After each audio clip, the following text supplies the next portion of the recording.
Have you ever felt you were just going round in circles? Bernardo felt like that.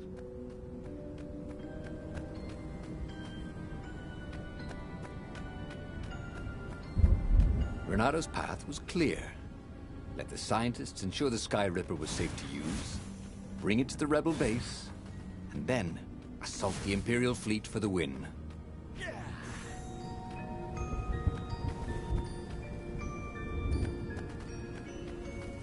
Bernardo wondered if it wasn't cheaper to build bridges and stairs.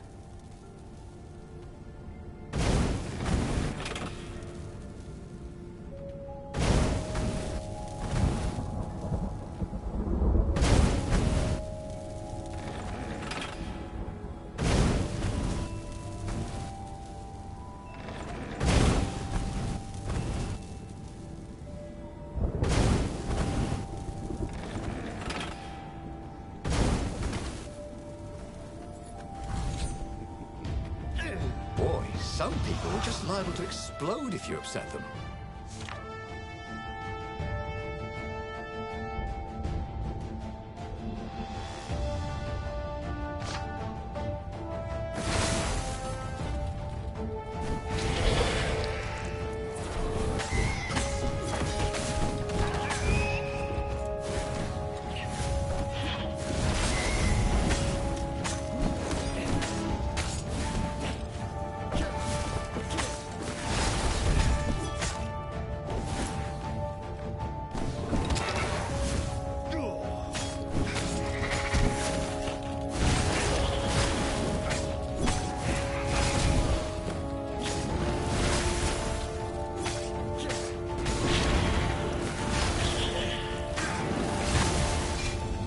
Burnt fur. His.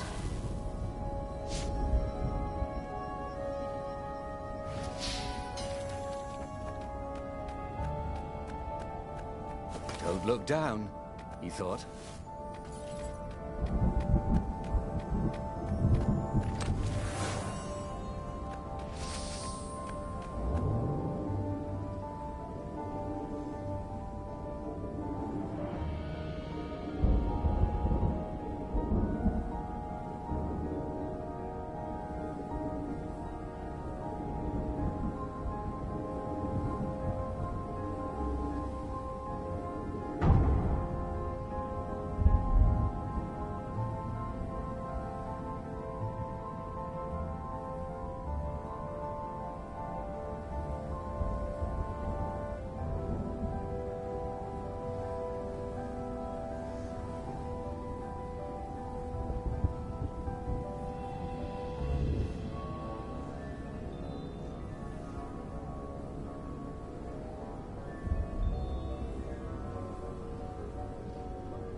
His mother had never let him wave his sword around at home.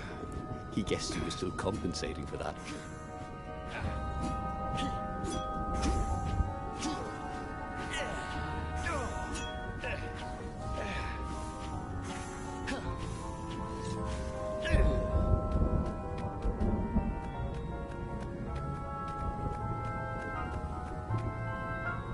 Bernardo was thrilled.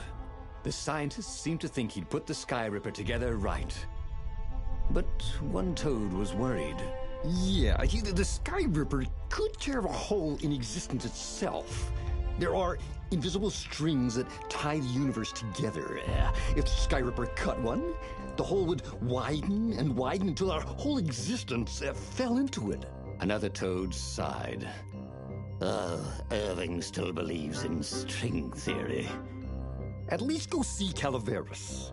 Yeah, said the worried toad. He knows more than anyone else has forgotten about the Transcendent Emperor.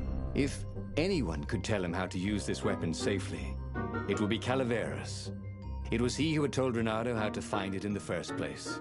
But maybe he had to give up on using it as a weapon. Maybe he had to go to the secret rebel base and ask the generals there what he could do with a weapon that he dared not use. One way or another, there had to be a safe way to use it.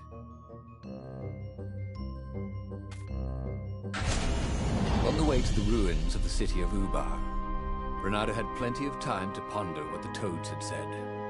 Strings and holes and something called anti-stuff. Well, he didn't understand any of it, but it made him nervous.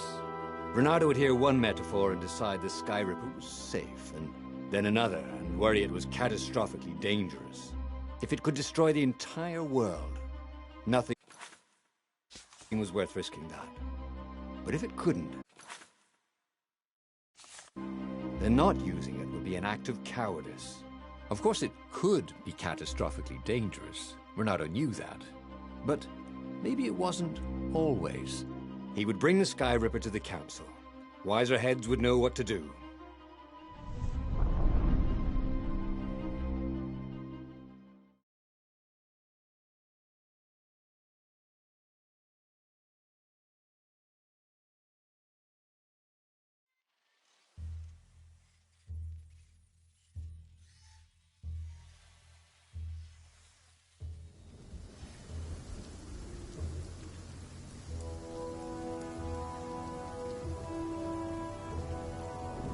The truth was, if it wasn't safe, then it was dangerous.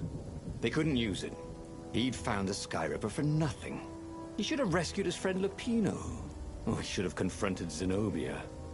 He had nothing but his sword. But maybe the council would have an idea?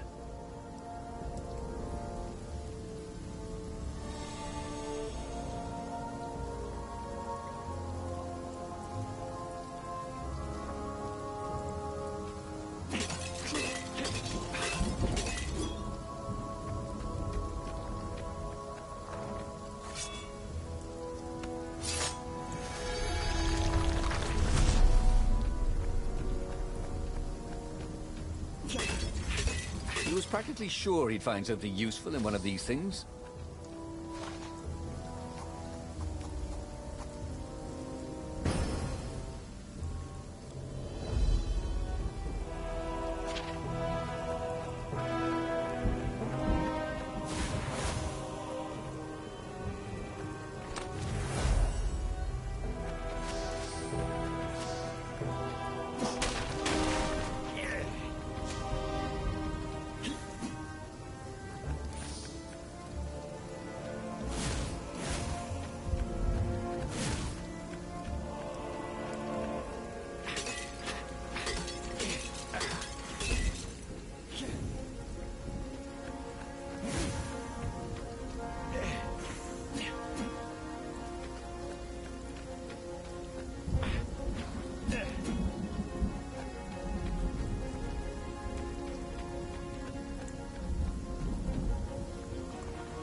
Don't look down, he told himself. Don't look down.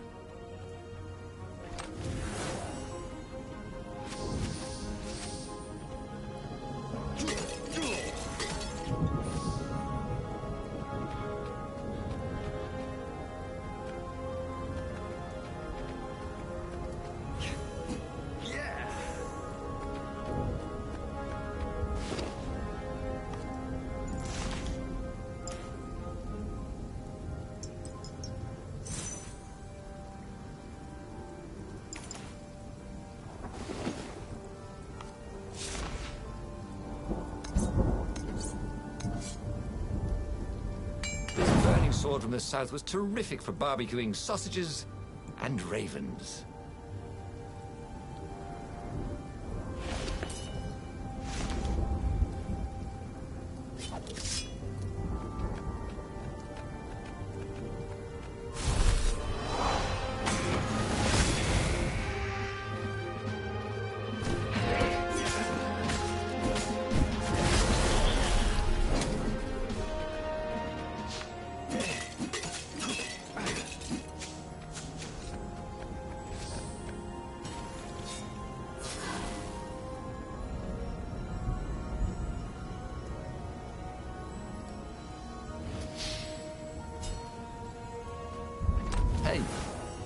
Hey, I'm a firefox, thought Renato.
A raven cawed, "There he is!" And they ran away, cawing. They knew he had the core, didn't they? And they were afraid of it. Little did they know, he couldn't use it. Wait, if they didn't know he couldn't use it... Yes! A sword can be powerful without ever being drawn from its scabbard.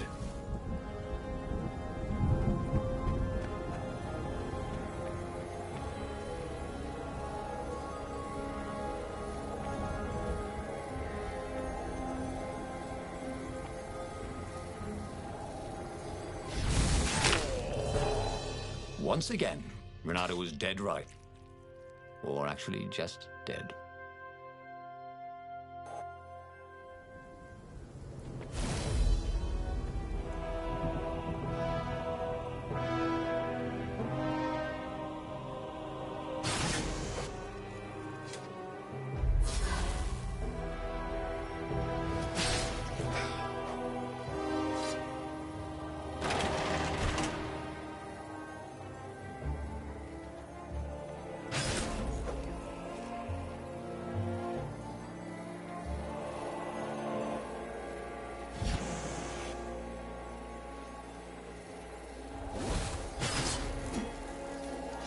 Renato hated gogglers, but it freaked him out to cut them.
long stairs.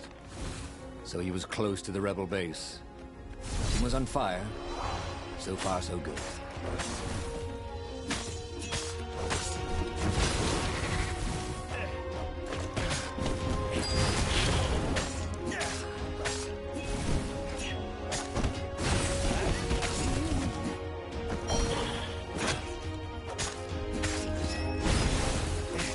Ice walls only let you through if they knew you were cool.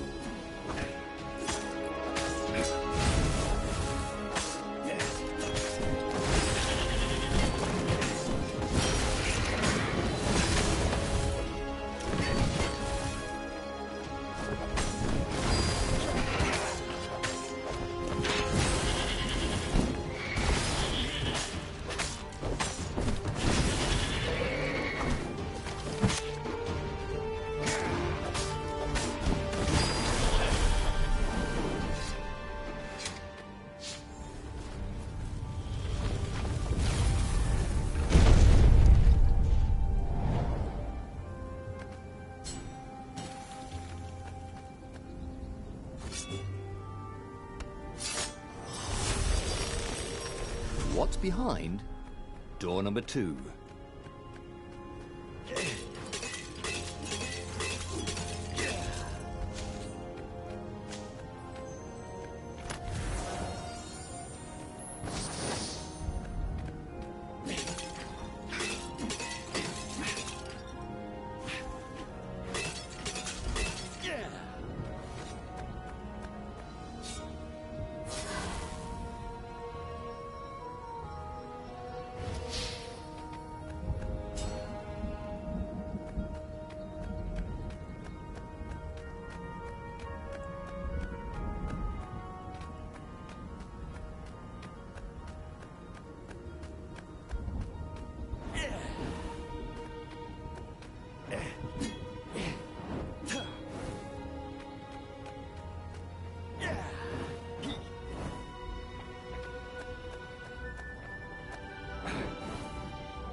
Renato barely made it to the hideout when he was shoved into a meeting room. He laid out his plan. They were shocked. Bluff the Emperor with an unusable weapon? Yeah, it's brilliant, laughed Renato. He keeps sending ravens, none of them come back. How does he know it's my sword? I suppose there's no harm if it fails. Take the Sky Ripper into a firing position, Croaked the speaker. I shall attempt to hail him by far, Speaker. It was a huge bluff. Renato had no cards to play. Just a weapon that could maybe destroy everything he hated and everything he loved. Could he be sure it wouldn't work? No, of course not. Of course the Emperor couldn't be sure it wouldn't work, and he must believe in ancient weapons if he hoped to bring back the lost gods, right?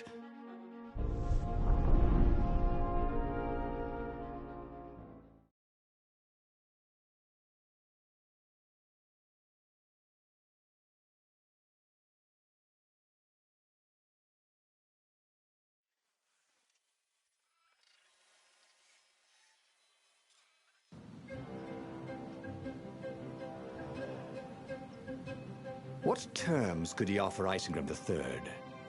Now, he would have to step down, obviously. And accept the rebellion? Was that asking too much? Maybe Renato would ask him to make Zenobia Empress. Yeah, his daughter, after all. She would never sacrifice innocent kittens and puppies to bring back the lost gods. No. Renato had to seem confident. Overconfident, even. Like he was sure he could blow up the Emperor's ship to hell. I mean, who believes a cautious bluff?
That's my order, thought Renato.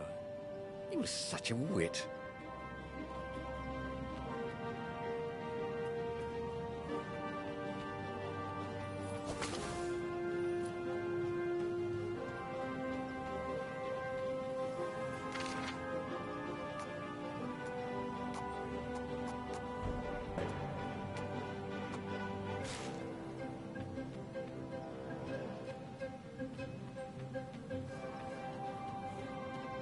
The portal was heavily guarded. It must go someplace they really didn't want it to go.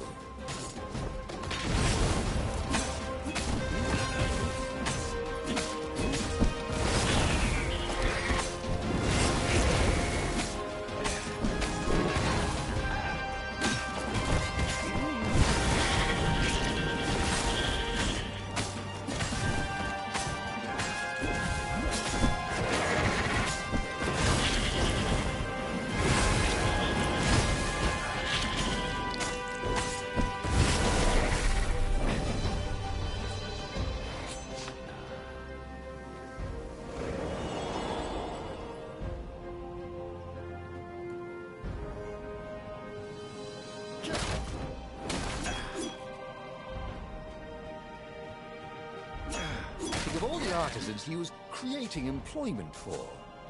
Truly, he was a job creator.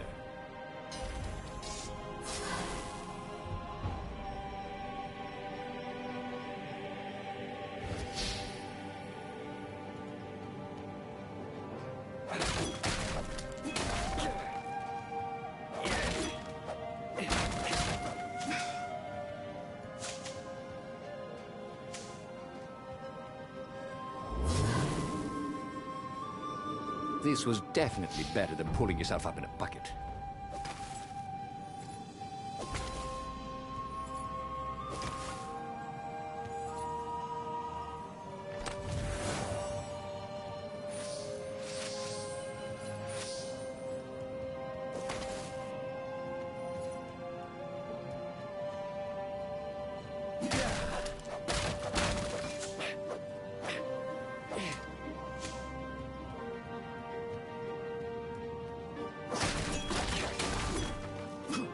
Sometimes, at home, he'd wave his sword around for hours.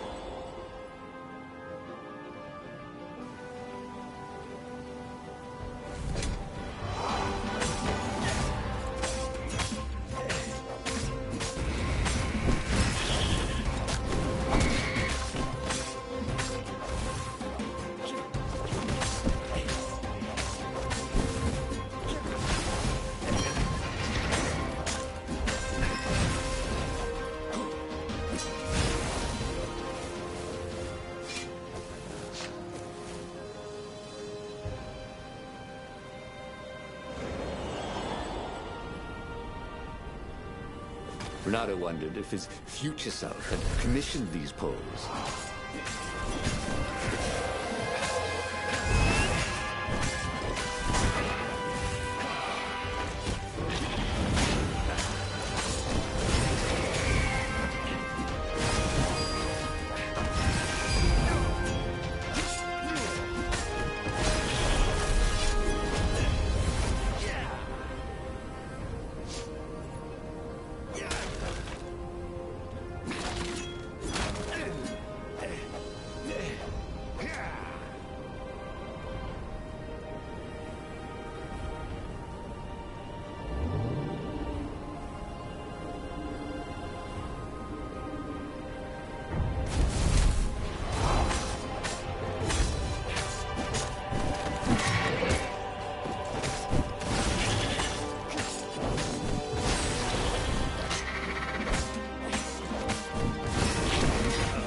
Oh, it was strange. Fighting to place a weapon he could not use. But he could end the war tonight with just a threat. So much more humane than destroying a ship or an entire fleet. And then he would destroy the Sky Ripper in case some other adventurer was tempted. You never knew about some of these other foxes. Soon, it would all be over.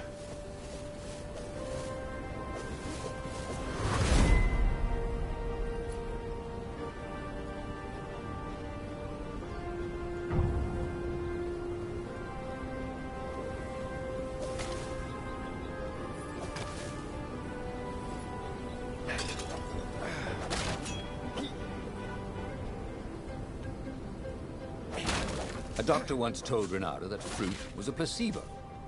But he felt better. And that was what was important.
Soon, he'd confront the Emperor. Funny that this whole war had come about because the Emperor feared death. And now it was coming for him. There was some sort of lesson there, wasn't there?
He set up the Skyripper and let it warm up. Zenobia came out, flanked by a whole platoon of ravens. "I know you, Reynardo. You won't actually use that," she said. "I know what the scientists told you, that it would totally blow up your fleet. You're reckless, Reynardo. Bold, dashing, brave, devil-may-care, wild, impulsive, hasty, rash, sometimes even a little harebrained, a bit feckless even. You just don't think things through." "Oh, get to the point, woman!" "But you're not crazy." "How do you know I didn't go crazy?" demanded Reynardo, doing his very best to look crazy. "Well, go ahead then. Press the trigger." Oh, damn her. She'd seen through him again. She never fell for his bluffs. This was the moment to do something brilliant, to come up with exactly the right thing to say, to make a heroic move. That's what heroes do. Oh, but he couldn't think of anything that wasn't obviously stupid. He was too shocked to move. Her ravens came and seized the Skyripper. He stared as they pushed it over the side into the abyss. "Hey! Oh, I fought really hard to get that. It should never have come back." And he had to admit she was right. She had always been right. It was one of the frustrating things about her. Years later, as he rotted to his death in an Imperial prison cell, Reynardo was still trying to come up with something clever and heroic that he could have done in that last moment. But he never could. Reynardo stared at the book. He was still alive. Again.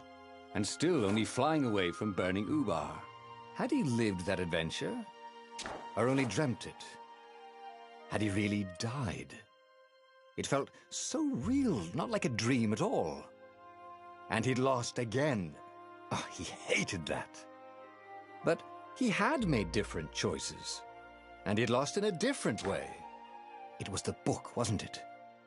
Oracles showed you your destiny.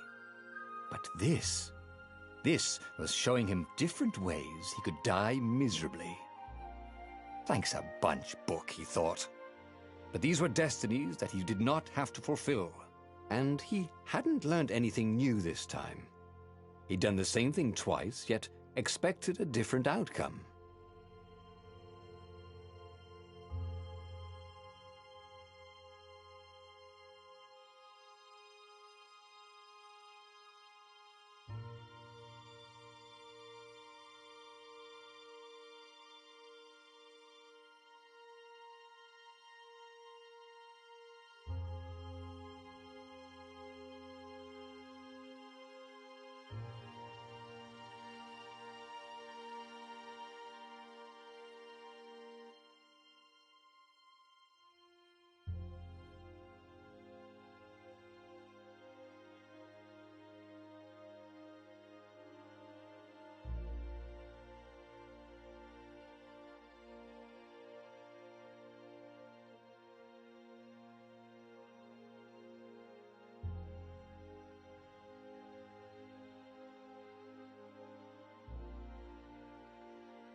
But that meant there must be a destiny where he survived and won, right? Otherwise, what was the point? And with that, the book's pages fluttered back once more to the beginning, and the clouds parted over the Isles of Boreas. It was time to choose. The rebellion was in trouble.